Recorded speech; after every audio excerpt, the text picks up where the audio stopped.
नमस्कार दोस्तों, स्वागत है आपका हमारे ओनली शिक्षा के यूट्यूब चैनल में। डेट है आज की 3 दिसंबर 2020 और ये है हमारे द हिंदू एडिटोरियल्स का अनाउंसमेंट। तो देखते हैं कि आज हमको कौन से आर्टिकल्स को यहाँ पे डिस्कस करने का। वैसे तो आज हमको 3 आर्टिकल को डिस्कस करना था, लेकिन उसे हम कल सुबह की डिस्कशन में शामिल करेंगे। एक आर्टिकल जो रह जाएगा, अभी हम 2 आर्टिकल को डिस्कस करेंगे। यहाँ पे जो फर्स्ट आर्टिकल उसका नाम है questionable data, little room for exuberance. इस आर्टिकल का कंटेस्ट है इंडियन इकॉनमी के कुछ क्वार्टरली डेटाज दिए गए, जिसके द्वारा एक प्रेज्यूम मतलब कि अनुमान लगाया जा रहा है कि आने वाले समय में फाइनेंशियल ईयर्स में इकॉनमी का रिकवरी रेट कम ही रहेगा। उससे संबंधित है ये आर्टिकल। इस आर्टिकल में बोला जा रहा है कि इस फिजिकल ईयर 2020 में जुलाई से सितंबर तक महीने के बीच में जीडीपी का ग्रोथ रेट काफ़ी कम रहा, जिसमें 24% तक की गिरावट देखी गई। जीडीपी जो पहले अनुमान लगाया जा रहा था कोविड के बाद जाने से इकॉनमी ग्रो होगी, ऐसा होना काफ़ी ज़्यादा कठिन होगा भारत की जीडीपी में। आगे बोला जाता है कि भारत की जीडीपी का करंट प्राइस आज 204 लाख करोड़ है, मतलब कि 2.8 बिलियन डॉलर्स की है, जिसमें आज जीडीपी में भारत की करेंसी काफ़ी कम हुई है, जिसमें फॉरेन एक्सचेंज रेट 73 रुपया रहा। आज डॉलर के मुकाबले रुपये का रेट कम हो गया है आज बहुत ज़्यादा। और आज जो जीडीपी का ग्रोथ रेट है वो सिर्फ 5% है पिछले साल के जीडीपी के रेट का, जिसकी वजह से आज ज़्यादा इन्फ्लेशन, महंगाई बढ़ गई है भारत में। इस कोविड के आने से भारत की इकॉनमी बहुत ज़्यादा ख़राब हुई है। ये लॉकडाउन लगने से भारत में आज भारत का एक्सपोर्ट भी काफ़ी कम हुआ है, जिससे 24% तक की गिरावट को रिकॉर्ड किया गया है लास्ट ईयर के मुकाबले। भारत में जून में लॉकडाउन खुलने के बाद सारी इकॉनमी एक्टिविटीज़ तो स्टार्ट हुई, लेकिन जिसमें अभी कोई अच्छी पकड़ नहीं देखी गई, जिसके बाद जुलाई के बाद 75% तक की गिरावट देखी गई है। ऐसे देखी गई है भारत की इकॉनमी एक्टिविटीज़ में। आगे बोला जाता है कि भारत की इकॉनमी दोबारा से स्टार्ट करने से रिलीफ पैकेज के साथ, जैसे आत्मनिर्भर भारत ये प्रोग्राम चलाए गए, कुछ सुधार नहीं हो पाए, जिनके बाद भी अभी तक, जिससे कहा जा रहा है कि ये हाल इकॉनमी का अगले साल के मार्च तक रहेगा। ऐसा सेम हाल भारत द्वारा एकदम से सब कुछ बंद कर देना पास्ट में, जो काफ़ी कठिन डिसीजन लिया गया था लॉकडाउन का पूरे भारत में, जिसमें लोगों की जॉब्स व लाइफ पर काफ़ी असर पड़ा, जिसमें बहुत सारे लोगों की जॉब चली गई, लोग अपने अपने घर लौट के वापस गए, जिससे आने वाले समय में जीडीपी के रेट को संभलने में बहुत ज़्यादा टाइम लगेगा, क्योंकि एक्टिविटीज़ अभी खुली हैं लेकिन डिमांड नहीं है अभी भी। आगे बोला जाता है कि आज भारत की जीडीपी के हर डेटा को बड़ी ही आसानी से पढ़ा जा सकता है, क्योंकि आज जो भी डेटा फार्म्स, फैक्ट्रीज, ऑफिसेज से लिया गया है, उनके अनुसार बताया जा रहा है कि काफ़ी बदलाव हुए हैं इकॉनमी में, जिससे आने वाले समय में भी काफ़ी बदलाव दिखेंगे। आज भारत की नेशनल इनकम का एस्टिमेट लगाया जा सकता है रेट्स और रेशियोज़ के आधार पर। आज भारत की इकॉनमी सेक्टर्स के एस्टिमेट लगाए गए हैं, जैसे कि मैन्युफैक्चरिंग सेक्टर की आउटपुट ग्रोथ जो पहले क्वार्टर में -39% की थी, जिसमें आज 0.6% की ग्रोथ देखी गई है, पॉजिटिव ग्रोथ। सिर्फ इतनी सी ग्रोथ हुई है अभी। और अगर बात करें तो इंडेक्स ऑफ इंडस्ट्रियल प्रोडक्शन की, जो फिजिकल आउटपुट जो -40.7% तक और 6.8% तक रहे, जिसके कारण आज मैन्युफैक्चरिंग सेक्टर जीडीपी में काफ़ी ज़्यादा गिरावट है, जिससे आज उन सेक्टर्स में ग्रो करना और फाइनेंशियली अर्न करना बहुत ज़्यादा कठिन हो गया है भारत में। आज भारत के इस लॉकडाउन के कारण भारत के फर्स्ट क्वार्टर में ही 1/4 आउटपुट ख़त्म हुआ था, जिससे भारत की जीडीपी सिर्फ 4.5 तक की रह गई है। और भारत की इकॉनमी को दोबारा से अपनी इकॉनमी को रिवाइव करने में काफ़ी समय लगेगा अभी। आगे बोला जाता है कि आज सेकंड क्वार्टर में इंडस्ट्रियल गुड्स और बिल्डिंग इन्वेंटरीज में ग्रोथ तो ठीक हुई है फर्स्ट क्वार्टर से, लेकिन अभी भी इन सेक्टर्स में कोई भी डिमांड ही नहीं है, कोई अच्छी सी पकड़ नहीं है। आज भारत के आत्मनिर्भर प्रोग्राम के बाद भी ना तो डिमांड जनरेट हुई भारत में, और साथ ही साथ भारत की गवर्नमेंट का करंट और कैपिटल एक्सपेंडिचर में भी काफ़ी ज़्यादा कम हुआ है। आज भारत की गवर्नमेंट का डेब्ट जीडीपी रेशो काफ़ी ज़्यादा बढ़ गया है, जिससे इंडिया के रेवेन्यू में बहुत बड़ा फॉल दिख रहा है आज। और भारत के बैंक सेक्टर्स में क्रेडिट फैसिलिटी रेट्स भी कम होते ही जा रहे हैं, जिसमें आज 5.1% तक रह गई है ग्रोथ रेट, जो पिछले साल 8.8 ग्रोथ थी इन बैंक्स की, अपने क्रेडिट फैसिलिटीज़ देना उन इंडस्ट्रीज़, बिजनेसेस को, लेकिन आज वो खुद ही नहीं दे पा रहे हैं क्रेडिट फैसिलिटीज़। आगे बोला जा रहा है कि अब कि आज सेकंड क्वार्टर में आउटपुट्स में रिकवरी तो हुई है, लेकिन उनमें अभी भी वो ग्रोथ रेट नहीं है।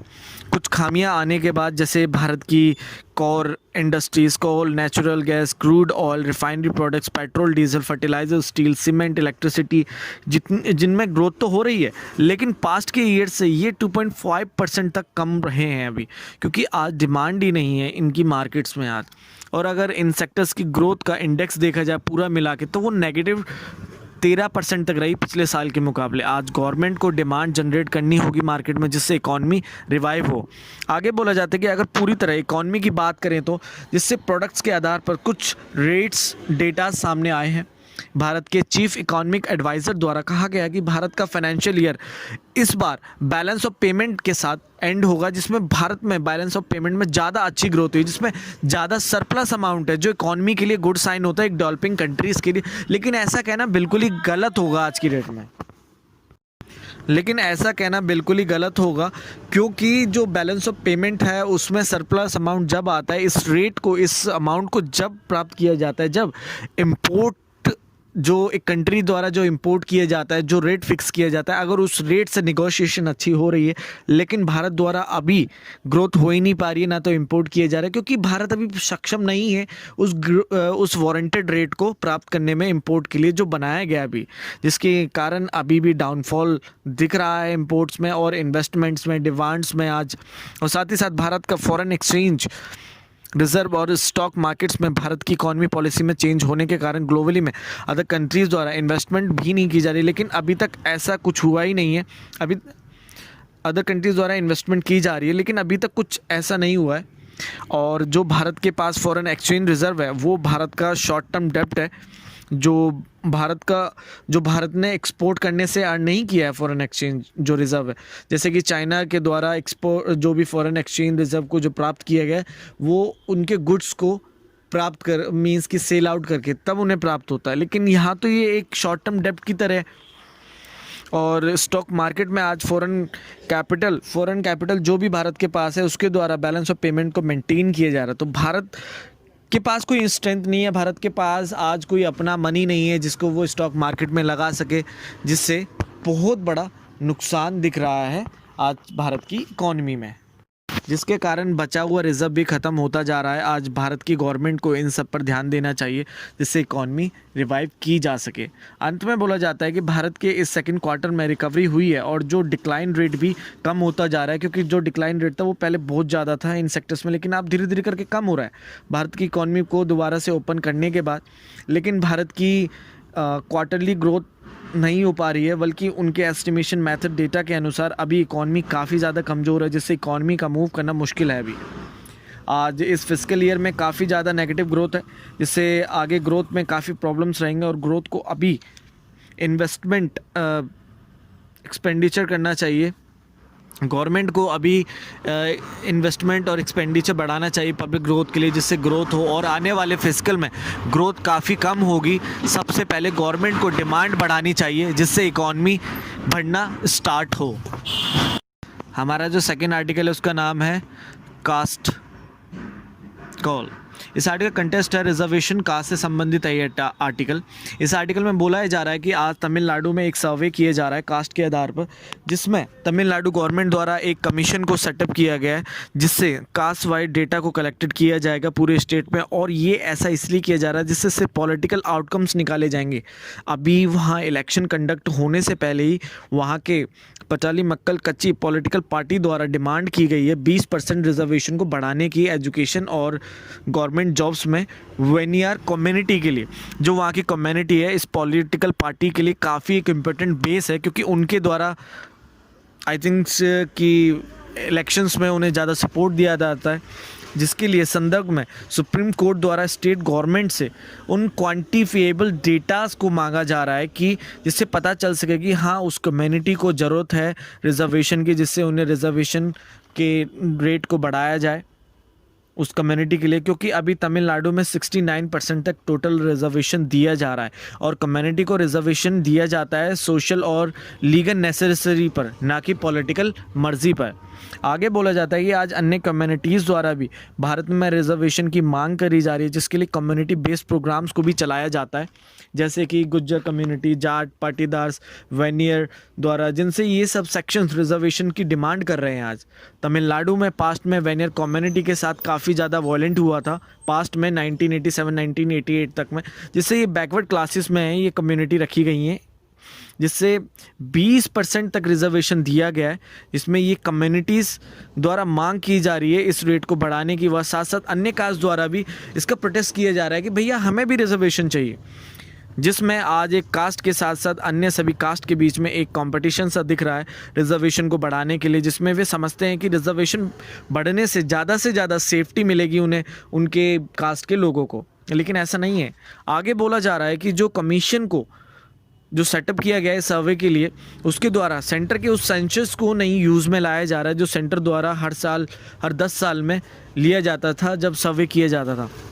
उनके द्वारा एक स्ट्रेटजी को बनाया गया जिससे कास्ट बेस्ड डेटा को कलेक्टेड किया जाएगा, जिसके लिए हर एक पर्सन को लिस्टेड किया जाएगा उसकी कास्ट के साथ साथ इस सर्वे में, जिसके द्वारा इन बैकवर्ड क्लासेस में कितनी ज़्यादा चैलेंजेस है सोशल एजुकेशन को लेकर, उन्हें भी खुद से सर्वे किया जाएगा। भारत में 1931 के बाद से अभी तक कोई एक ऐसा डेटा कलेक्शन ही नहीं किया गया है जो कास्ट वाइज हो, क्योंकि जो पहले जो ऐसा डेटा कलेक्टेड किया जाता था कास्ट वाइज पर 1931 से पहले, लेकिन अभी सिर्फ एससी और एसटी क्लासेस, बैकवर्ड क्लासेस का ही डिटेल्स और डेटा को लिया जाता है भारत में।